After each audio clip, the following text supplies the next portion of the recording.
The two best players in the NBA right now are centers. When was the last time that's been true?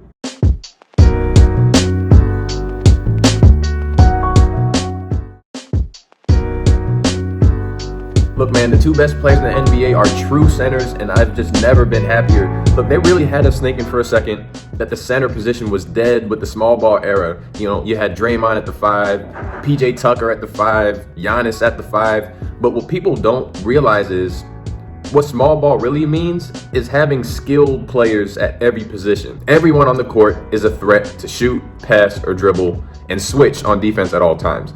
And that was just something not seen in most NBA centers today. But with Jokic and Embiid leading the votes in MVP last year, the NBA center is officially back in full strength, and you can argue that this has technically been the case for over a year now. But for some reason, to me, right now, it's just like hitting me. It's clicking. It feels official. I mean, when was the last time this has been true? The two best players in the league being centers. I mean, you had Duncan and KG in 2003 and 2004. They were the two leading MVP getters. But even those guys aren't really true centers. They played mostly at the 4. 1999 had Karl Malone and Alonzo Mourning. But again, Malone was mostly a 4. And I also hate him, so that shouldn't count anyway. But the last real time that two centers have been the top two leading MVP vote getters was Shaquille O'Neal and David Robinson over 20 years ago in 1995. Now Jokic and Embiid are on track to do this 2 years in a row. The evolution of the big man can be grouped by decade. So come take a walk with me through NBA history real quick, and I think you'll appreciate how it's all led up until this point. Starting off in the 1960s, y'all already know it was about Bill Russell and Wilt Chamberlain.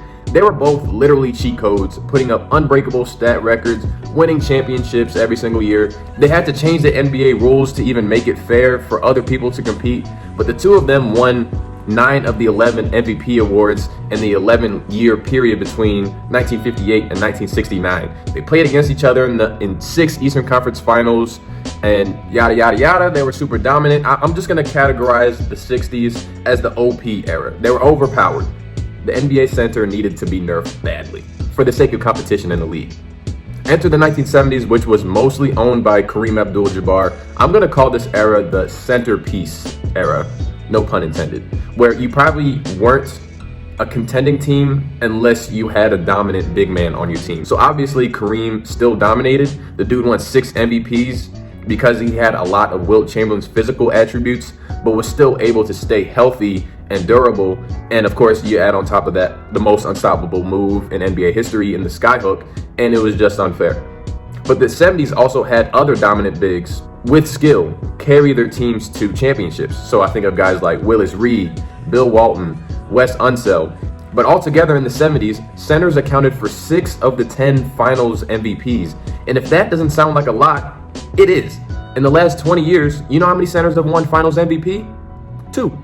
And the 70s saw 3 times as many as that in half the amount of time. On to the 1980s, this era might have been the most pivotal moment for centers in NBA history because this was the first time in which centers were no longer the center of attention in the league.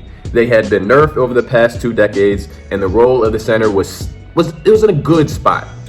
They were still vital to a team's success, but clearly taking a backseat to guys like Magic, Bird, later on Jordan, who were the clear faces of the league by this point. So I'm going to call this era of centers the CoStar Error. They were still dominant big men who could be the best player on the championship team, like Moses Malone, like Kareem still, but there were still not many of those guys, and for the most part, the best centers in the league had a CoStar perimeter player who was as good as them, if not better. For example, Robert Parrish had Larry Bird, Kareem had Magic, Moses had Dr. J, and so on. There were some other great centers drafted in the 80s, but I consider them more in the next era, which brings me to my favorite, the 1990s. The 90s was like a golden era of NBA centers.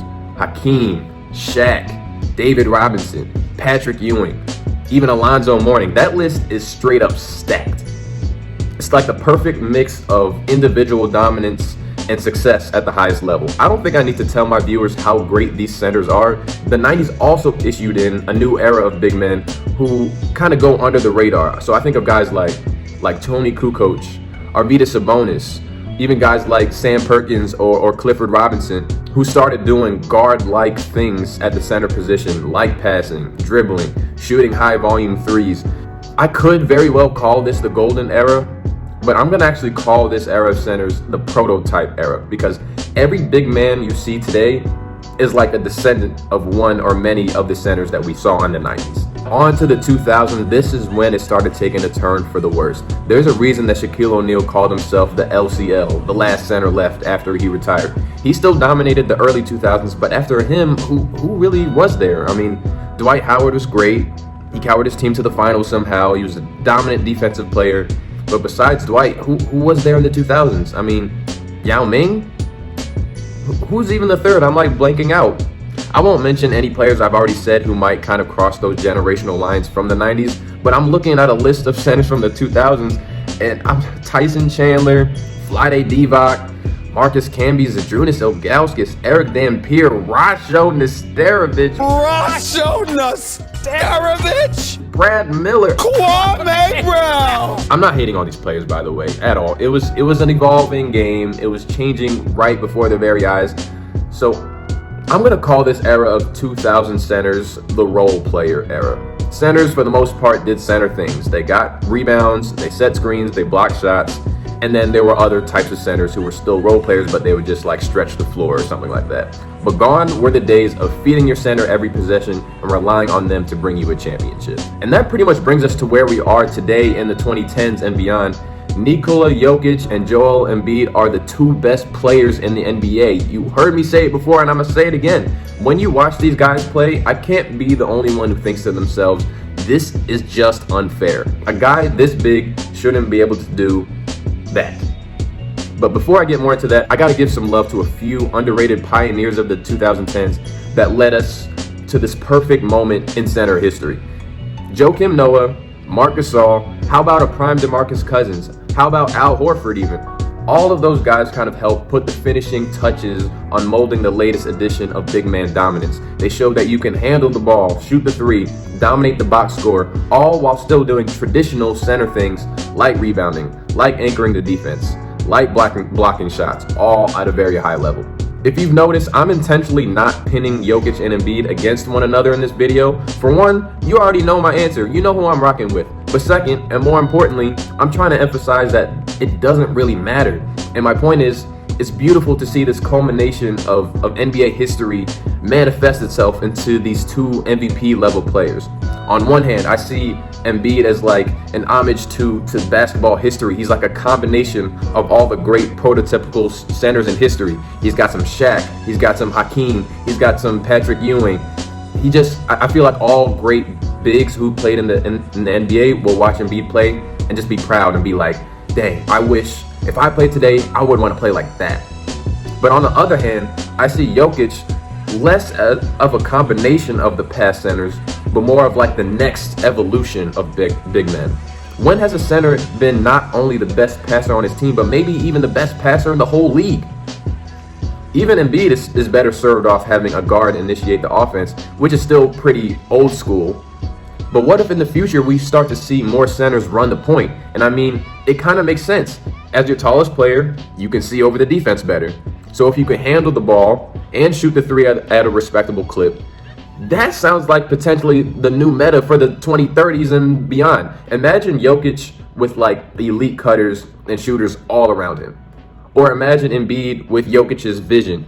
There's no way to guard that. Single coverage is just asking them to dominate and drop 40 on your head every single night, and doubling them just leaves a wide open three or layup every single time with their vision. So I think the real question now is, can a center be the best player on a championship team in today's NBA? Because like I said, we haven't seen a center win finals MVP since Tim Duncan in 2005, and even then he had a squad around him. But I'm here to tell y'all right now that the answer is yes. These two guys are that good. There's a reason that basketball inherently favors taller, bigger players. They're just matchup nightmares. The reason why some great centers, like let's say Rudy Gobert, can be taken out of a game, a playoff game especially, isn't necessarily just because they can't keep up with a small ball five or they can't switch everything, but it's that he doesn't offer an imposing mismatch on the other end due to his limited offensive ability. So just because in recent eras the league has trended to favor wing players and guard play, we're going to start to see some of that play more, but with 7-footers. And I don't just mean the KD and the Giannis type who can play small ball 5 but are really forwards. I mean real true centers. It's a copycat league, so just wait until Jokic gets some help. Just wait until Embiid polishes his perimeter game and his vision even more, because as soon as one of them wins a chip, I'm calling it right now, everything in the NBA is going to change. Remember when I said it feels unfair that these guys are able to do the things that they do? This is the center position starting to come full circle from the 1960s era of OP centers. Now, it'll never be that unfair, it'll never be that imbalanced as a league, but teams, after losing to guys like Embiid and Jokic, are going to be like, dang, we need a guy who can match up with him. Let's get someone who can hold the ground defensively, but still make them work on the offensive end. Big men coming up in high school and college now won't limit themselves to just staying in the post and doing traditional center things. So I'm calling it now. The 2020s era of basketball centers will be known as the point center era. And I can't wait to see what these two superstars can accomplish in the next few years. I hope that they continue to challenge each other to be MVPs and MVP runner-ups. And I hope that they can get some hardware to show for it when it's all said and done. And I really can't wait to see the impact that they will have on the game forever. That's all I got for this video today, y'all. Thank you so much for tuning in. I really had a great time making this video, going through old footage and appreciating some of the greats. We got the NBA trade deadline right ahead of us. I'll be making more videos reacting to that. Please leave a like, leave a comment, do whatever you got to do, and I'll see y'all on the next one.